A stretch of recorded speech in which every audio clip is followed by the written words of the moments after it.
Aadujeevitham, the got life, Blessy സംവിധാനം ചെയ്ത ബെന്യാമിൻ എഴുതിയ ആടുജീവിതം എന്ന നോവൽ ആസ്പദമാക്കി നിർമ്മിച്ച സിനിമയാണ്. 16 വർഷം എടുത്ത് ഉണ്ടാക്കിയ സിനിമയൊക്കെയാണ്. എനിക്കിത് കണ്ടിട്ടുണ്ടല്ലോ, ഭയങ്കര ലാഗ്. പടം എന്ന് പറഞ്ഞാൽ സ്ലോ എന്ന് പറഞ്ഞാൽ എജാതി സ്ലോ. ഒന്നുമില്ല, വെറുതെ ഇങ്ങനെ വലിച്ച് നീട്ടി അങ്ങ് പോവുക. ഇത്രയും സ്ലോ പടം ഞാൻ കണ്ടിട്ട് കുറേ നാളായി. ഇത്രയും സ്ലോ ആയിട്ട് പോകുന്നൊരു പടം, അതായത് നമ്മളെ പിടിച്ചിരുത്താനുള്ള കഴിവില്ല സിനിമയ്ക്ക്. അതിപ്പോൾ ഇതിൻ്റെ മെയിൻ ഹൈലൈറ്റ് എന്ന് പറയുന്നത് തന്നെ പൃഥ്വിരാജാണ്. പൃഥ്വിരാജ് ശരിക്കും കഷ്ടപ്പെട്ടിട്ടുണ്ട്. പക്ഷേ എന്താ പ്രശ്നം എന്നാൽ പുള്ളിയുടെ ഒരു ഓവർ ആക്ടിങ്ങിൻ്റെ ഒരു പ്രശ്നമുണ്ട്. അത് പല സീനുകളിലും ഓവർ ആക്ടിങ് ചെയ്ത് അഭിനയിക്കുക എന്നുള്ളൊരു ഫീലിംഗ് വരുന്നുണ്ട്.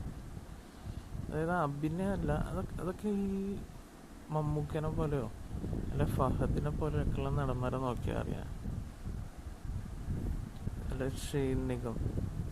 അതായത് നാച്ചുറൽ ഒരു ആക്ടിങ് ഉണ്ട്, അതായത് അഭിനയിക്കാന്ന് തോന്നില്ല. അതിപ്പോൾ ഈ സിനിമയിൽ തന്നെ മറ്റേ ഹക്കീം എന്ന് പറയുന്ന കഥാപാത്രം ചെയ്ത ഗോകുൽ എന്നുള്ള പയ്യൻ, അവൻ്റെ അഭിനയം എന്തോ എനിക്ക് പൃഥ്വിരാജിനേക്കാളും ഇഷ്ടമായത് അവൻ്റെ അഭിനയമാണ്. അമലാപ്പോളൊക്കെ വെറും ശോകം. എൻ്റെ ദൈവം, എന്ത് വെറുപ്പീരാണ്. അമലാപ്പോൾ കൊള്ളേയില്ല, ഊള അഭിനയം. പിന്നെ ഇതിലൊരു ആഫ്രിക്കക്കാരനായിട്ട് വന്നൊരു പുള്ളിയുണ്ട്. പുള്ളിയുടെ ഒരു നൈസായിട്ടുള്ള ആക്ടിങ് ആണ്, വലിയ കുഴപ്പമൊന്നുമില്ലാണ്ട്. അതുപോലെ ഇപ്പോൾ അതിൽ കാണിച്ചേക്കുന്ന അറബികളൊക്കെ ആണെങ്കിലും വളരെ നോർമൽ ആക്ടിങ് ആണ്. അതിലൊരു ഹിന്ദിക്കാരനെ കാണിക്കുന്നുണ്ട്. ഒരു പൃഥ്വിരാജ് ഇങ്ങനെ വരുമ്പോൾ അവിടെ ഓൾറെഡി ഉള്ളൊരു ഹിന്ദിക്കാരനുണ്ട്, ഈ അടിമയായിട്ടുള്ള. അതായത് ഇതിന് മുന്നത്തെ ഷെപ്പേർഡ്, ഈ ആടിനെ മേയ്ക്കുന്ന ആള്. അങ്ങനെയുള്ള അഭിനയം അത്ര പോരാ, ഒരു സെറ്റപ്പ് ഇല്ല. പൃഥ്വിരാജ് ഞാൻ പറയാം, അതായത് പുള്ളി ശരിക്കും ഡെഡിക്കേറ്റ് ചെയ്താണ് ചെയ്തേക്കണേ.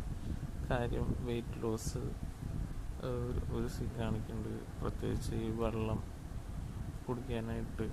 അതായത് ഒരുപാട് നാൾക്ക് ശേഷം വെള്ളം പുള്ളിക്ക് കുടിക്കാൻ പറ്റുന്നൊരു സീൻ, അതായത് സിനിമയിൽ കേട്ടോ. പുള്ളി വെള്ളം കുടിക്കുന്നുണ്ടാവും, എന്നാലും സെക്കൻഡ് ഹാഫിലോട്ട് വരുമ്പോൾ ഒരു വെള്ളം കുടിക്കാനുള്ളൊരു സീൻ. അപ്പോൾ ഈ ഡ്രസ്സ് മൊത്തം ഊരിയിട്ടുള്ളൊരു സീനുണ്ട്.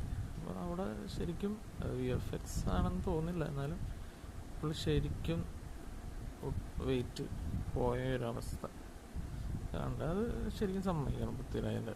പക്ഷെ ആ അഭിനയം അത്ര അങ്ങ് എത്തിയില്ല, അതാണ് പ്രശ്നം. ഇതിൽ പിന്നെ ഒരു കഴുകൻ്റെ ഒക്കെ ഒരു സീനുണ്ട്, VFX ഒക്കെ ചെയ്തേക്കണേ. നല്ല ബോറായിട്ടുണ്ട്. അത് എന്തിനാണ് അങ്ങനെ ഷൂട്ട് ചെയ്യുന്നത് ബ്ലെസ്സിക്ക് മാത്രമേ അറിയുള്ളൂ. പക്ഷെ എന്തായാലും സംഭവം നല്ല കബൂറായിട്ട് എടുത്തു വെച്ചിട്ടുണ്ട്. പിന്നെ ജസ്റ്റ് അതൊന്ന് കണ്ടു മാത്രമേ ഉള്ളൂ. ആ സീൻ ആണ് ഈ സിനിമയിലെ ഏറ്റവും ഒരു വല്ലാത്തൊരു സീൻ. എന്തോ മാച്ചാണല്ലോ സിനിമയായിട്ട്. ഇത്രയും റിയലിസ്റ്റിക് ആയിട്ടുള്ളൊരു പടം എടുത്ത് വെച്ചിട്ട് ഇമാതിരി ഒരു VFX കുറേ കഴുകന്മാർ പൃഥ്വിരാജിനെ അറ്റാക്കുന്നൊരു സീൻ എന്തോ ഒരു വല്ലാത്തൊരു സീൻ പോലെ തോന്നും. അത് കണ്ടാലേ അറിയാം VFX ആണെന്നുള്ള. കുറച്ചും കൂടി റിയലിസ്റ്റിക് ആയിട്ട് അതെടുക്കായിരുന്നു എന്ന് തോന്നിപ്പോകും കാണുമ്പോൾ.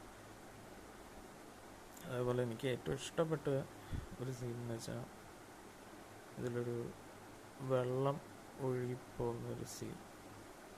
വെള്ളം ഒഴുകി ഒരു പുഴയായിട്ട് മാറുന്നൊരു സീനുണ്ട്. നല്ല ഭംഗിയായിട്ട് എടുത്തു വെച്ചിട്ടുണ്ട്. അതായത് വെള്ളം ഇങ്ങനെ ഒഴുകുന്നത് ഒരു പുഴയായിട്ട് മാറുന്നൊരു സീൻ. അത് വളരെ നന്നായിട്ടുണ്ടെന്ന് തോന്നുന്നു. അഭിനയത്തിൻ്റെ കാര്യത്തിൽ അത്ര ഇപ്പോൾ അമലാപ്പോളൊന്നും പോരാ, വളരെ മോശം അഭിനയമാണ് അമലാപ്പോളിൻ്റെയൊക്കെ. ഫുള്ളിലാണ് ഇതായിട്ട് മാച്ച് ചെയ്യണ ഒരു കഥാപാത്രം ഇതിനുള്ള ഒരു അഭിനയം അല്ല ഇത് അമറാപ്പോളുടെ. വേറെ ഏതെങ്കിലും ഒരു നല്ല നടീനെ വെച്ച് ചെയ്തിരുന്നെങ്കിൽ ചിലപ്പോൾ കുറച്ചും കൂടി മെച്ചപ്പെട്ടാണ്. പിന്നെ ബ്ലസ്സിയുടെ ഒരു സിനിമ കാരണം അറിയാമല്ലോ, പടം നല്ല സ്ലോ ആയിരിക്കും പൊതുവെ, അപ്പം അത് പ്രതീക്ഷിച്ച് പോയാൽ മതി. പിന്നെ എ.ആർ. റഹ്മാൻ്റെ മ്യൂസിക് എന്ന് പറയാൻ അങ്ങനെ എനിക്കറിയില്ല, പുള്ളിയുടെ പഴയ കഴിവൊന്നും ഇല്ല ഇപ്പോൾ എ.ആർ. റഹ്മാന്. എല്ലാം ഇപ്പം ഈ കേട്ട് പഴകിയ ഓരോ ട്യൂണുകൾ തന്നെ അങ്ങോട്ടും ഇങ്ങോട്ടും മാറ്റി മറിച്ചിട്ട് വളരെ സെറ്റപ്പ്. ഇതിലിപ്പോൾ പ്രത്യേകിച്ച് പറയാനായിട്ട് ഇപ്പം മ്യൂസിക്കിൽ അങ്ങനെ ഭയങ്കര ഭീകരമായിട്ടൊന്നും തോന്നിയൊന്നുമില്ല. ഇപ്പം ആര് ചെയ്താലും ഈ ഒരു ലെവലിലെത്തും. ഇപ്പം ഈ ഭ്രമയുഗത്തിലൊക്കെ മ്യൂസിക് ചെയ്തതെന്ന് പറഞ്ഞാൽ അതൊക്കെ പുതിയ പയ്യനാണ് ചെയ്തത്, പക്ഷെ എന്തൊരു ഇമ്പാക്റ്റാണ് ആ പാട്ടിനായാലും മ്യൂസിക്കിനായാലും. റഹ്മാനൊന്നും പോരാ. പിന്നെ സൗണ്ട് റസൂൽ പൂക്കുട്ടിയാണ് ചെയ്തേക്കണത്. അത് അത്യാവശ്യം കൊള്ളാം, കാരണം നല്ല റിച്ചായിട്ടുള്ളൊരു സൗണ്ട് സ്കേപ്പാണ് കൊടുത്തേക്കണത്. പല സൗണ്ടുകളും വളരെ ഡീറ്റെയിൽഡ് ആയിട്ട് നമുക്ക് ശ്രദ്ധിച്ചാൽ കേൾക്കാം. അത് കൊള്ളാം. റസൂൽ പൂക്കുട്ടി പിന്നെ നമുക്കറിയാമല്ലോ, പുള്ളിയുടെ ഒരു ടാലൻറ്റ് നമുക്കറിയാം. റസൂൽ പൂക്കുട്ടി സൗണ്ടിൻ്റെ കാര്യത്തിൽ ഒന്നും പറയാനില്ല, അത് വളരെ നൈസായിരുന്നു. അപ്പോൾ ഇത് 16 കൊല്ലം കൊണ്ടെടുത്തൊരു സിനിമ എന്നൊക്കെയാണ് പറയണത്. അപ്പോൾ സ്ട്രഗിള് കാണിക്കുന്നൊക്കെ പല സീനുകളിലും കാണിക്കുന്നുണ്ട്, പക്ഷെ എല്ലാം അങ്ങ് നമ്മൾ ഇതൊക്കെ ഒരുപാട് കണ്ട പോലത്തെ ഒരു സിനിമ. അതായത് ഒന്നും ഇപ്പോൾ ഈ നോവൽ വായിച്ച ഒരാൾക്കാണെങ്കിൽ ഒരുപാട് നാൾക്ക് ശേഷം അത് ചിത്രീകരിച്ച് കാണുമ്പോൾ കിട്ടുന്നൊരു സാറ്റിസ്ഫാക്ഷൻ ഉണ്ട്. പക്ഷെ അതല്ലാണ്ട് ഫ്രഷായിട്ട് കാണുന്ന ഒരാൾക്ക് പടം ഇപ്പോൾ ആ നോവൽ വായിക്കുന്ന ഒരു ഫീല് ഈ പടത്തിൽ കിട്ടിയെന്ന് വരില്ല. കാരണം പലതും നമ്മൾ ഇമാജിൻ ചെയ്യുമ്പോൾ ഉള്ള ആ ഒരു ഇപ്പോൾ പല സീനുകളുടെയും ഒരു റിച്ച്നെസ്സോ, ഇപ്പോൾ ഈ അറബി പൃഥ്വിരാജിനെ തല്ലുന്ന സീനിൻ്റെ ഒക്കെ ആ ഒരു ഭീകരതയോ അതൊന്നും സിനിമയിൽ ഒരു പാസിങ്ങിൽ അതൊരു സീനായിട്ട് അങ്ങ് പോകും. അതിനൊന്നും ആ ഒരു ഇമ്പാക്റ്റ് വരുന്നില്ല, അത് റിയാലിറ്റി ആയിട്ട് ഫീൽ ആവണില്ല. പൃഥ്വിരാജിൻ്റെ എഫേർട്ട് സമ്മതിക്കണം, പക്ഷെ നല്ല ഓവർ ആക്ടിങ്ങിൻ്റെ ഒരു പ്രശ്നമുണ്ട് സിനിമയിൽ. അതുകൊണ്ട് പല സീനുകളും എടുത്ത് പറയുകയാണെങ്കിൽ തന്നെ സെക്കൻഡ് ഹാഫിൻ്റെ അവസാനത്തോടൊക്കെ വരുമ്പോൾ ഒരു പല്ലൊക്കെ